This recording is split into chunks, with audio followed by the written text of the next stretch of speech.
Hello साथीहरू। आज म पकेट राख्नको लागि पनि गर्दैछु, सिकाउँदैछु, भन्दैछु। अब आफूले जस्तो जानेको छ त्यो अनुसारको म पकेट राख्छु। अब हजुरहरूलाई जस्तो आउँछ त्यही अनुसारको गर्नुहोला। यो होइन कि मैले जस्तो गरेछु त्यस्तै गर्नुपर्छ भन्ने छैन।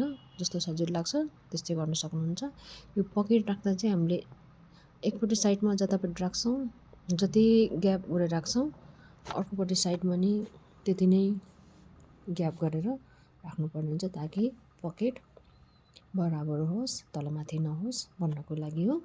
अनि यो पकेट जोड्दाखेरि चाहिँ जुन यो लाइनिङ छ देख्नुभएको छ नि, यो लाइनिङ र यो लाइनिङ बराबर गरेर जोड्नुपर्ने हुन्छ ताकि पकेट हाम्रो पछि राख्दा पनि राम्रो देखियोस् भनेर यो पछि मिलाउनुपर्छ। यसरी जोड्ने बेलामा मैले चाहिँ यहाँ पहिल्यै चकले चिन्ह लगाइसकेको छु।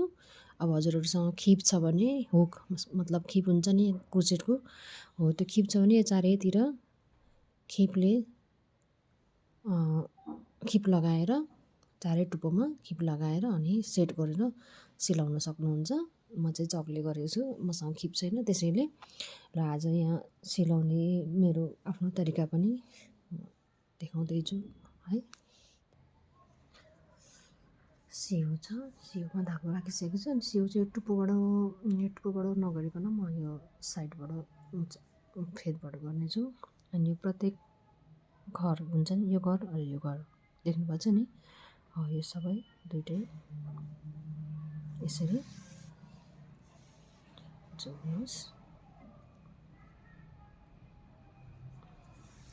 देख्नुभएको छ नि,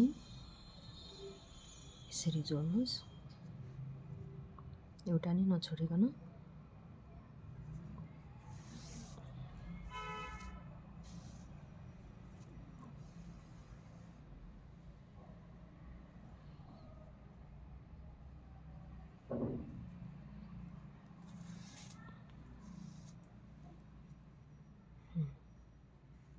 अब यसरी जोड्दै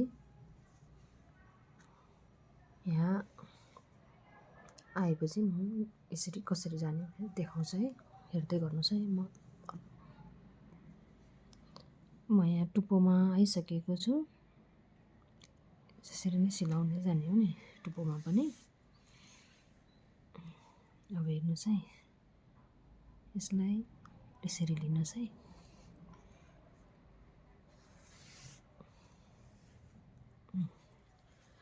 यो सिधा गर्ने यसरी। त्यसपछि यो खाल्टोमा यसको लागि यही खाल्टोकै बुन्नुहोस्। अनि त्यसपछि यो कपाल बाटेको जस्तो देख्नुभयो नि लाइनिङ, यो लाइनिङमै छिराइदिनुहोस्।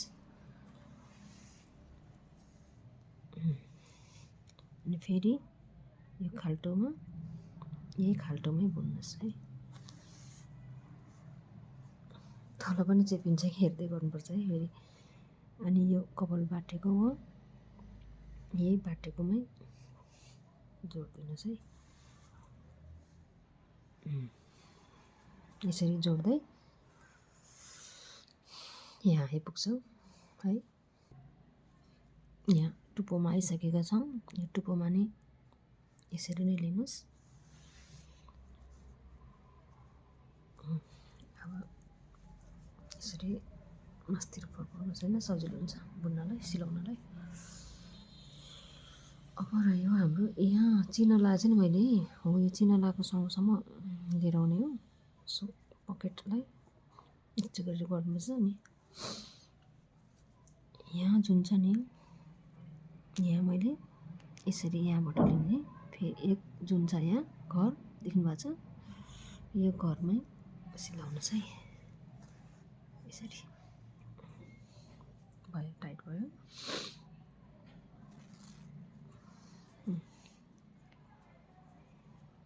यो दुइटै लिनुहोस्, घर बाई घर नछोडिकन।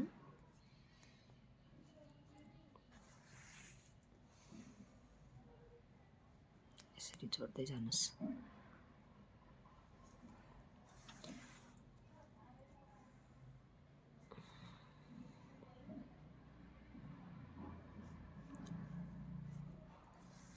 मेरो जोड्ने तरिका चाहिँ यही हो है।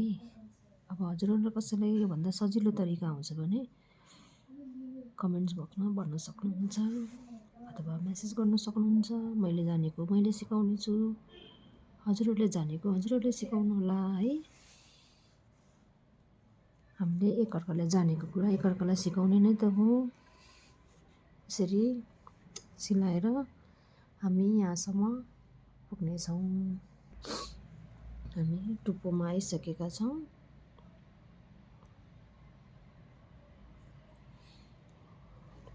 देख्न सक्नुहुन्छ जसरी यो पकेट मैले जोडेको छु यतापट्टि साइडको, त्यसरी नै अर्कोपट्टि साइडको पनि पकेट जोड्नु होला। सजिलो छ जोड्ने तरिका, धेरै गाह्रो छैन। देख्नुभयो, यति ठुलो पकेट भर्नु चाहिँ किनभने मोबाइल आजभोलि सानो मोबाइल कसैले नि बोक्दैन नि, ठुलो ठुलो बोक्छ। पैसा हाल्न नि सजिलो, मोबाइल पनि पुरै अड्यो खस्दैन पनि। त्यही भएर म चाहिँ अलिकति ठुलै पकेट सिलाउँछु। लक गर्नुहोस्, यसमा यसरी लक गर्नुहोस्। बाँकी रहेको धागो चाहिँ हामीले भित्र लैजान्छौँ। यसरी यसरी यसरी यसरी भित्र लैजान्छौँ है। यसरी भित्र लैजान्छौँ अनि यस्तो गरेर पछाडिपट्टि लिएर आउँछौँ ताकि अगाडि धागो नआओस्। हेर्नुहोस्, यहाँ गएर एकचोटि हामी लक गर्ने धागोलाई यसरी लक गरिदिनुहोस्।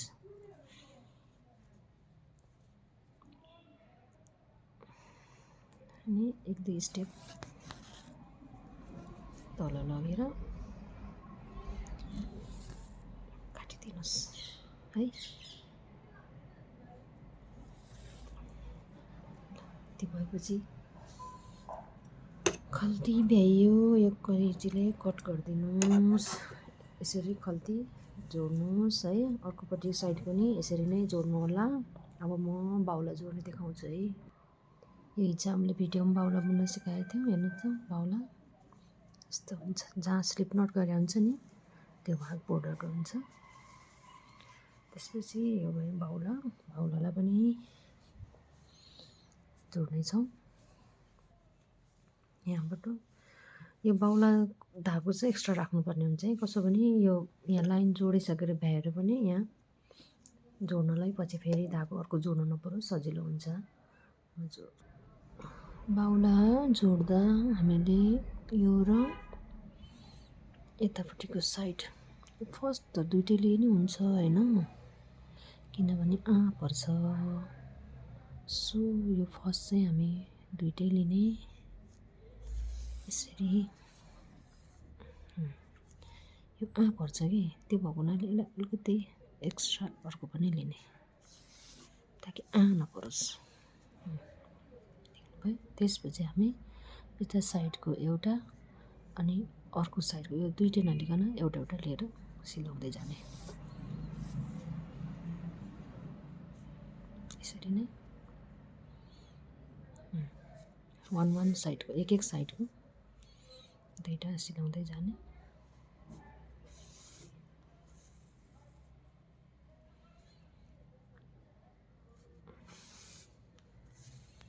यसरी नै यहाँसम्म आइपुग्ने है। बाहुलाको साइड जोडेर भइसकेको छ। अब हामी यसलाई सुल्टो बनाउनै छौँ। यसरी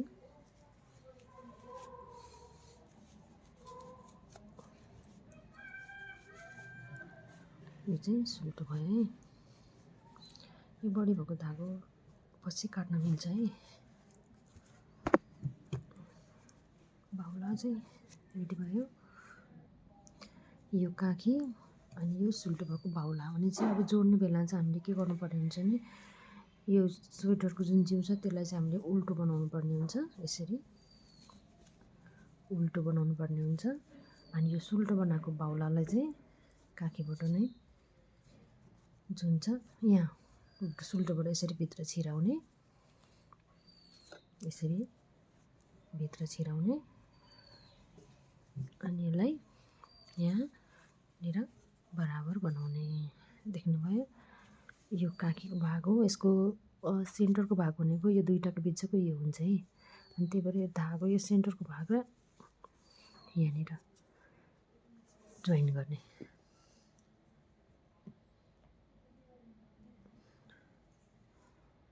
यसरी यसरी यसरी जोइन गर्नुहोस् है। देख्नुभयो, यसरी जोइन गरिसकेपछि अब हामी यसरी नै सिलाउँदै यहाँसम्म पुग्ने। सिलाउने यसरी सिलाउनुहोस्, एउटा पनि नछोडिकन राम्रोसँग। देख्दैन कि राम्रोसँग सिलाउनुहोस् है।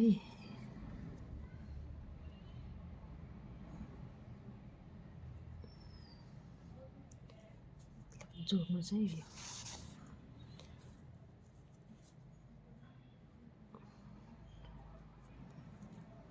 यहाँनिर देख्नुपर्छ नि, जोड्दै जानुहोस्। अब यहाँ आउँछ यो काखी, हामीले छोडेको पिस गर्थ्यो नि यो।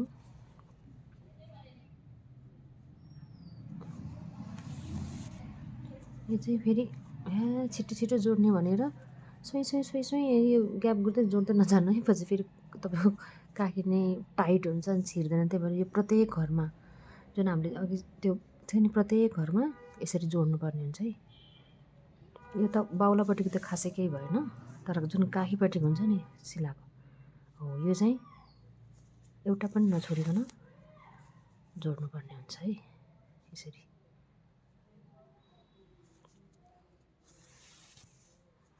यसरी नै जोडेर यहाँ ल्याएर टुङ्गाउनु होला। अनि हाम्रो बाहुला जोड्ने काम पनि सिद्धिन्छ। बाँकी रहन्छ टाँको, अनि त्यसपछि हाम्रो स्वेटर रेडी हुन्छ। हस् त, धन्यवाद। Thank you so much.